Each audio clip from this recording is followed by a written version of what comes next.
That's the key to having these difficult conversations, is we need to maintain the connection where we still can relate and feel empathy and connect with the person, because if we can't, they're not going to go well. Yeah.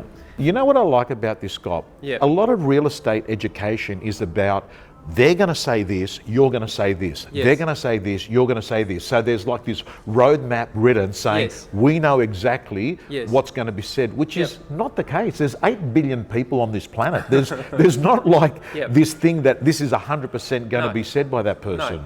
And I don't subscribe to that, because I really think you got no idea how they see things. You've got no idea, their background, their childhood, their circumstances, their culture is all going to impact on how they see things now.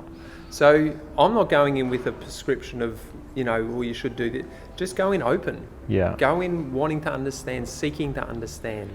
Because if you do that, you'll learn a lot of information, but you also get a much broader picture of the situation, how they see it. Yeah. Some of the questions I asked today is like, if you had a recent difficult conversation with a vendor or a buyer, did you know what was important to them? What their main concerns were, what their constraints were. So Yeah. those sort of questions are really important when you're dealing with big life decisions. Yeah. And the other thing we talked about, which sounds a bit silly, but keep your butt out. Yeah. I like it. And that's from the Harvard talk about this. So they talk about not putting a butt in, because as soon as you do that, it dismisses or diminishes the thing you've just said. So rather than put a but, you put an and. So you can have, if they say something like, well, I want 1.1 million for my house, and you put or you say something like, I know you're after 1.1 million, but it totally takes it away. Whereas if I say, they say, oh, I want 1 point, well, you want 1.1? 1.1, Yeah. and Yeah. I'd like to understand how you got to that figure. It's very different. That's girls, Gold. guys, that's gold.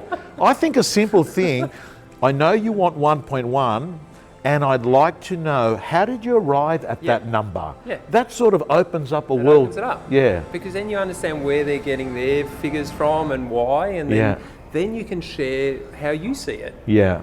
And one of the things we talked about is not getting into a battle. Yeah. And the end stance stops that. The end stance means we can both have a different perspective, and they both can have some validity. Yeah. You don't have to get into a battle.